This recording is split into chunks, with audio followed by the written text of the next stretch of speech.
तो दोस्तों battery technology में लिथियम बैटरीज़ का इनोवेशन काफ़ी कारगर माना गया है। अगर आप कंपेयर करेंगे लिथियम बैटरीज़ को अदर बैटरीज़ के साथ, तो higher energy density, higher durability और लॉन्गर लाइफ लिथियम बैटरीज़ में सबसे ज़्यादा मानी गई है। इसी के कारण मोबाइल से लेके आज तक के इलेक्ट्रिकल व्हीकल्स तक सभी चीज़ों को काफ़ी कॉम्पैक्ट और इफ़िशिएंट बना दिया है। इसलिए इसे समझना काफ़ी इम्पोर्टेंट है। तो चलिए दोस्तों, अभी हम लोग शुरू करते हैं। तो दोस्तों, आज की इस वीडियो में हम लोग जानने वाले हैं कि लिथियम बैटरीज किस तरह से काम करती है और लिथियम बैटरीज का कंस्ट्रक्शन किस तरह से होता है। और दूसरा, हम लोग ये भी देखेंगे कि टाइप्स ऑफ लिथियम बैटरीज कौन सी होती है। और साथ में हम लोग ये भी देखेंगे कि जब भी आप लिथियम बैटरीज का इस्तेमाल करते हो तो आपको कौन से प्रिकॉशंस लेना ज़रूरी होता है। तो दोस्तों, अगर कंस्ट्रक्शन की बात करेंगे तो बैटरीज को तीन तरह से डिवाइड किया जाता है। सबसे पहला जो हिस्सा होता है वो होता है कैथोड, दूसरा होता है एनोड और तीसरा होता है इलेक्ट्रोलाइट। उसी तरह से लिथियम बैटरीज में भी आपको तीन तरह के स्ट्रक्चर देखने को मिलेंगे। दोस्तों, कैथोड के टर्मिनल में अगर आप देखने जाएंगे तो ये टर्मिनल लिथियम बैटरीज में पॉजिटिव टर्मिनल होता है। उसके साथ इसमें जो करंट कलेक्टर यूज़ किया जाता है ये आपका एल्यूमिनियम मटेरियल होता है। दूसरा दोस्तों, इसमें जो इलेक्ट्रोड होता है यह आपका लिथियम ऑक्साइड होता है। उसी के अपोजिट अगर आप देखने जाएंगे तो एनोड जो टर्मिनल आपका होता है ये आपका नेगेटिव टर्मिनल होता है। इसमें जो करंट कलेक्टर का जो काम करता है ये आपका कॉपर मटेरियल करता है। दूसरा, उसमें जो इलेक्ट्रोड होता है ये आपका कार्बन या ग्राफाइट स्ट्रक्चर का होता है। और दोस्तों, इलेक्ट्रोलाइट जो पार्ट होता है लिथियम बैटरीज में, ये काफ़ी इंपॉर्टेंट एलिमेंट होता है। जो क्या करता है, ये आपका कैथोड को और एनोड को सेपरेट कर देता है। उसके साथ साथ ये एक तरह से कंडक्टिंग मीडियम होता है लिथियम आयंस को एक सिरे से दूसरे सिरे तक पास होने के लिए। और दोस्तों, दोनों साइड के केमिकल्स का एक दूसरे के साथ रिएक्शन ना हो, इसलिए इलेक्ट्रोलाइट के बीचों बीच आपको एक सेमी परमिएबल मेम्ब्रेन मिलेगा जो कि सेपरेट करता है दोनों इलेक्ट्रोड को एक दूसरे के कांटेक्ट से। तो दोस्तों, इस तरह से आपने देखा कि लिथियम बैटरीज का जो कंस्ट्रक्शन होता है वो कितना ईजी होता है। तो चलिए अभी हम लोग बढ़ते हैं हमारे नेक्स्ट टॉपिक की तरफ। दोस्तों, अगर आप वर्किंग की बात करेंगे तो लिथियम आयन बैटरीज में दो तरह से ऑपरेशन होते हैं। एक तो आपका चार्जिंग ऑपरेशन होता है और दूसरा होता है आपका डिस्चार्जिंग ऑपरेशंस। लिथियम के इसी एबिलिटी के कारण उसको सबसे ज़्यादा यूज़ किया जाता है बैटरीज के मैन्युफैक्चरिंग के लिए। तो फिर से चलते अभी हमारे ऑपरेशंस की तरफ। जिस तरह से हमने देखा था कि चार्जिंग और डिस्चार्जिंग ऑपरेशन बैटरीज में होते हैं, तो सबसे पहले हम लोग चार्जिंग का ऑपरेशन देख लेते हैं। दोस्तों, और एक बात मैं इसमें बताना चाहूँगा कि लिथियम को कभी भी प्योरेस्ट फॉर्म में यूज़ नहीं किया जाता है। इसको हमेशा किसी ऑर्गेनिक कंपाउंड के साथ मैच करके लिथियम बैटरीज में यूज़ किया जाता है। दोस्तों, ऑर्गेनिक कंपाउंड के लिए अगर मैं आपको एग्जांपल दूंगा तो लिथियम कोबाल्ट ऑक्साइड एक होता है और दूसरा लिथियम आयरन फॉस्फेट। इस तरह के कुछ ऑर्गेनिक कंपाउंड्स होते हैं जिनका इस्तेमाल लिथियम बैटरीज में किया जाता है। दोस्तों, चार्जिंग कंडीशन में ये होता है कि लिथियम कैथोड के टर्मिनल में बैठा होता है।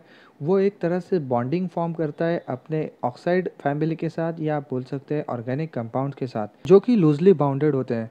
जब भी आप कोई वोल्टेज सप्लाई अप्लाई करते हो बैटरीज को, तब क्या होता है कि ये जो बॉन्ड होता है बिटवीन द लिथियम और ऑक्साइड का, ये एक टूट जाता है और इलेक्ट्रॉन्स फ्लो करना शुरू कर देते हैं through external circuit to the anode. Bond टूटने के बाद दोस्तों लिथियम अपनी स्टेबल स्टेट से अनस्टेबल स्टेट में चला जाता है। दोस्तों, इलेक्ट्रॉन लूज करने के कारण लिथियम एक चार्ज गेन कर लेता है जिसे हम लोग पॉजिटिव चार्ज बोलते हैं, जिसे दोस्तों हम लोग पॉजिटिव आयंस बोलते हैं। भारी मात्रा में इलेक्ट्रॉन्स कैथोड से एनोड जाने के कारण एनोड साइड में नेगेटिव चार्ज बिल्डअप हो जाता है, जो कि क्या करता है, इसी पॉजिटिव आयंस को अपनी तरफ अट्रैक्ट कर लेता है, जो कि हमारे पॉजिटिव लिथियम आयंस होते हैं। अपनी खोई हुई स्टेज को पाने के लिए लिथियम आयंस कैथोड से एनोड की तरफ फ्लो करना शुरू कर देते हैं, जो कि पास होते हैं इलेक्ट्रोलाइट के थ्रू। इस तरह से दोस्तों आपका चार्जिंग ऑपरेशन चलते रहता है जब तक आपके बैटरी में वोल्टेज जनरेट ना हो या वोल्टेज बिल्डअप ना हो। इसी ऑपरेशन से सारे लिथियम आयंस और सारे इलेक्ट्रॉन्स ट्रांसफ़र किए जाते हैं कैथोड से एनोड टर्मिनल में, और इसी के साथ आपका चार्जिंग ऑपरेशन ख़त्म हो जाता है। तो आइए दोस्तों, अभी हम लोग देखते हैं डिस्चार्जिंग किस तरह से होता है लिथियम आयन बैटरीज में।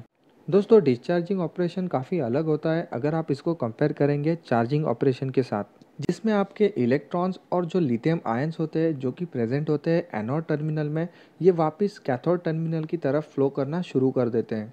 दोस्तों, जब भी आप कोई लोड अप्लाई करोगे आपके बैटरी को, तो उस कंडीशन में क्या होता है कि जो आपके इलेक्ट्रॉन्स होते हैं एनोड टर्मिनल में, वो वापस नेगेटिव टर्मिनल से पॉजिटिव टर्मिनल को फ्लो करना शुरू कर देते हैं।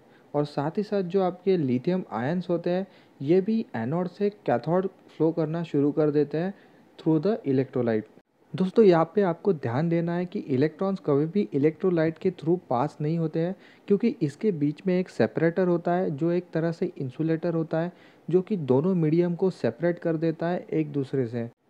जब भी लिथियम आयंस अपना पोजीशन चेंज कर देते हैं, यानी कि एनोड से कैथोड चले जाते हैं और इलेक्ट्रॉन्स आउटर सर्किट से वापस कैथोड की तरफ आते हैं, तो वो अपनी पोजीशन को फिर से स्टेबल कर देते हैं। मतलब जो लिथियम होता है वो फिर से अपनी अनस्टेबल स्टेट को वापस स्टेबल स्टेट में आ जाता है, और जो फिर से एक बॉन्डिंग बना देता है ऑक्साइड फैमिली के साथ। तो दोस्तों इस तरह से आपने डिस्चार्जिंग ऑपरेशन को देखा। इसी के साथ दोस्तों बढ़ते हैं हमारे नेक्स्ट टॉपिक की तरफ। टाइप्स ऑफ लिथियम बैटरीज में अगर आप देखने जाएंगे तो आपको खास तौर पे 6 तरह की बैटरीज के टाइप्स देखने को मिलेंगे। इसमें सबसे पहली जो बैटरी आपको देखने को मिलेगी यह है लिथियम कोबाल्ट ऑक्साइड, उसके बाद लिथियम मैग्नीज ऑक्साइड, उसके बाद लिथियम आयरन फॉस्फेट, और lithium nickel manganese cobalt oxide, और भी lithium nickel cobalt aluminium oxide, और लिथियम टिटेनियम। इंडियन मार्केट में दोस्तों आपको लिथियम कोबाल्ट ऑक्साइड और साथ ही साथ लिथियम आयरन फॉस्फेट वाली बैटरी ज़्यादातर देखने को मिलेगी। लिथियम कोबाल्ट ऑक्साइड को आप लिथियम आयन बैटरीज भी बोल सकते हैं। दोस्तों लिथियम बैटरीज में अगर हम लोग प्रिकॉशन की बात करेंगे तो लिथियम बैटरीज को काफ़ी केयरफुली हैंडल करना ज़रूरी होता है। तो उनमें कुछ फैक्टर्स होते हैं जिनका आपको ध्यान देना ज़रूरी है। जब भी आप मार्केट में कोई बैटरी खरीदने जाते हो तो उसमें कुछ फैक्टर्स होते हैं या उनकी डाटा शीट होती है, उसको ध्यान से पढ़ लें। इसमें सबसे पहला जो फैक्टर आपको देखने को मिलेगा ये टेम्परेचर के रिलेटेड होता है। जब भी आप बैटरी को चार्जिंग पे लगाते हो तो चार्जिंग आपको उस जगह पे करना है जहाँ पे टेम्परेचर मेंटेन हो या रूम टेम्परेचर के समान हो। दूसरा जो फैक्टर होता है दोस्तों ये होता है पानी। दोस्तों बैटरीज को कभी भी पानी से दूर रखिए। दूसरी बात दोस्तों, आपके बैटरीज के अंदर पीएमएस सर्किट भी होता है जिसे हम लोग बैटरी मैनेजमेंट सिस्टम बोलते हैं।